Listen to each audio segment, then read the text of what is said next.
पृथ्वी के चारों ओर से घेरे हुए वायु के विस्तृत फैलाव को ही हम वायुमंडल कहते हैं। तो फ्रेंड्स, आज के इस वीडियो में हम वायुमंडल को बहुत ही अच्छे से समझेंगे, तो प्लीज़ वीडियो में एंड तक ज़रूर बने रहें।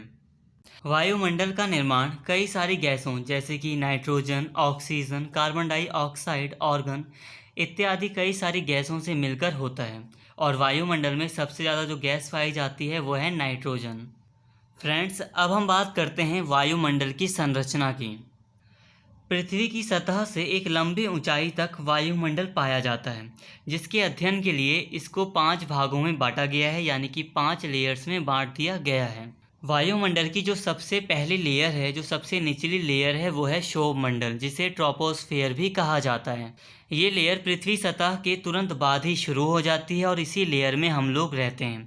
क्षोभमंडल की औसत ऊंचाई 13 किलोमीटर है, एक एवरेज ऊंचाई इसकी 13 किलोमीटर है। बट जब हम ध्रुवों की बात करते हैं, यानी कि नॉर्थ पोल और साउथ पोल की बात करते हैं, तो यहाँ पर क्षोभमंडल की ऊंचाई 8 किलोमीटर होती है।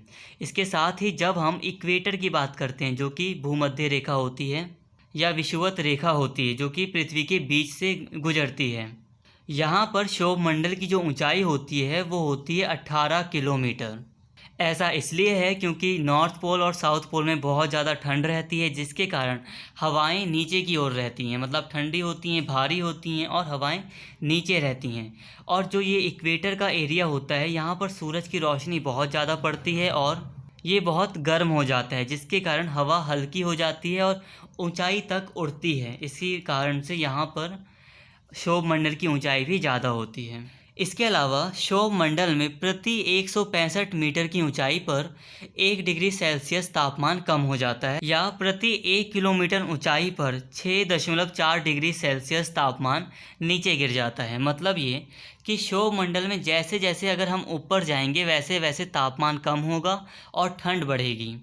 और जितने भी पहाड़ वगैरह होते हैं वो क्षोभमंडल में ही आते हैं, इसीलिए पहाड़ों पर ठंड होती है, क्योंकि जैसे जैसे हम ऊपर जाते हैं टेम्परेचर कम होना शुरू हो जाता है।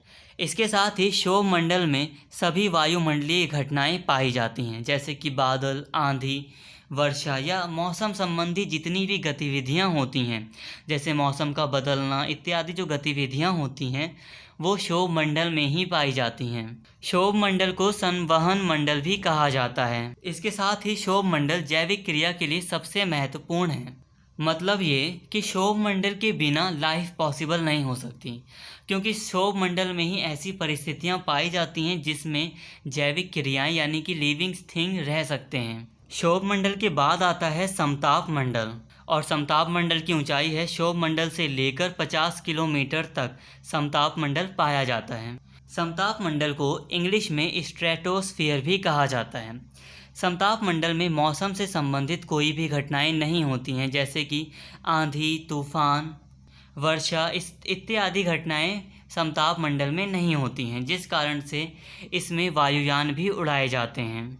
इसके अलावा समताप मंडल एक बहुत ही महत्वपूर्ण लेयर हो जाती है, क्योंकि इसमें ओजोन गैस की परत पाई जाती है। ओजोन गैस एक ऐसी गैस है जो कि अल्ट्रावायलेट यानी कि पराबैंगनी किरणों को पृथ्वी पर आने से रोकती हैं। अगर ओजोन गैस नहीं रहेगी तो स्किन कैंसर जैसी कई घातक बीमारियां हो सकती हैं या पूरी पृथ्वी जल सकती है, जिस कारण से ओजोन गैस एक बहुत ही महत्वपूर्ण गैस है जो कि समताप मंडल में पाई जाती है। इसके अलावा कई बार कॉम्पिटिटिव एग्जाम में क्वेश्चन आता है कि ओजोन गैस को क्षति पहुंचाने वाली कौन सी गैस है, तो क्लोरोफ्लोरोकार्बन CFC एक ऐसी गैस है जो कि ओजोन गैस को बहुत ज़्यादा हानि पहुंचा रही है, और CFC गैस स्पेशली फ्रिज और AC से निकलती है। समताप मंडल के बाद आता है मध्य मंडल, और मध्य मंडल की ऊंचाई है 50 किलोमीटर से लेकर 80 किलोमीटर तक मध्य मंडल पाया जाता है। मध्य मंडल को इंग्लिश में मेसोस्फीयर कहा जाता है। इस मंडल में ऊंचाई के साथ साथ तापमान में कमी आती जाती है और 80 किलोमीटर तक पहुंचकर तापमान -100 डिग्री सेल्सियस तक हो जाता है। फ्रेंड्स, आपने उल्कापिंड या एस्टेरॉइड्स और मेटेरॉइड्स का नाम तो सुना ही होगा। तो जब एस्टेरॉइड्स और मेटेरॉइड्स पृथ्वी की सतह में प्रवेश करने की कोशिश करते हैं तो मध्य मंडल तक पहुंचकर ही वो जलकर पूरी तरह खत्म हो जाते हैं। एस्टेरॉइड बड़े बड़े पत्थर के टुकड़े होते हैं जो कि अगर पृथ्वी पर पहुंच जाएं तो बहुत ज़्यादा नुकसान हो सकता है, बट मध्य मंडल में घर्षण के कारण, फ्रिक्शन के कारण वो जलकर वहीं पर ख़त्म हो जाते हैं, जिसे कई बार लोग टूटता हुआ तारा भी कहते हैं। मध्य मंडल के बाद आता है आयन मंडल, और आयन मंडल की ऊंचाई है 80 किलोमीटर से 400 किलोमीटर तक आयन मंडल पाया जाता है। इसे इंग्लिश में आयनोस्फीयर भी कहा जाता है। आयन मंडल में कई सारे आयन्स पाए जाते हैं, यानी कि विद्युत आवेशित कण आयन मंडल में पाए जाते हैं, जिस कारण से इसका नाम आयन मंडल पड़ा है। और इस मंडल में ऊंचाई बढ़ने के साथ साथ तापमान में वृद्धि होती है। अभी तक हम पढ़ रहे थे कि जैसे जैसे ऊंचाई बढ़ती है तापमान में कमी आती है, बट आयन मंडल में उल्टा हो रहा है। जैसे जैसे हम ऊपर ऊंचाई की ओर बढ़ेंगे तापमान में वृद्धि होगी। इसके अलावा आयन मंडल में रेडियो वेव परावर्तित भी होती हैं। आयन मंडल के बाद आता है बरही मंडल, या इसे वायुमंडल भी कहा जाता है या एक्सोस्फीयर भी कहा जाता है। आयन मंडल के बाद जितना भी वायुमंडल है वो सारा का सारा बरही मंडल में आता है। मतलब 400 किलोमीटर की ऊंचाई के बाद जितना भी वायुमंडल है वो सारा का सारा बरही मंडल है। इसकी कोई सीमा निर्धारित नहीं की गई है।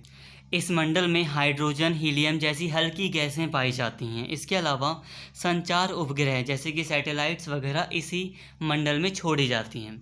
फ्रेंड्स, कई बार अगर आप कॉम्पिटिटिव एग्ज़ाम दे रहे हो और आपके पास 4 ऑप्शन आते हैं कि संचार उपग्रह यानी कि सैटेलाइट किस मंडल में, किस लेयर में छोड़ी जाती हैं, और आपके पास वायुमंडल का ऑप्शन नहीं है, तब आप आयन मंडल पर टिक करेंगे, क्योंकि कई बार आयन मंडल में भी ये सैटेलाइट्स छोड़े जाते हैं।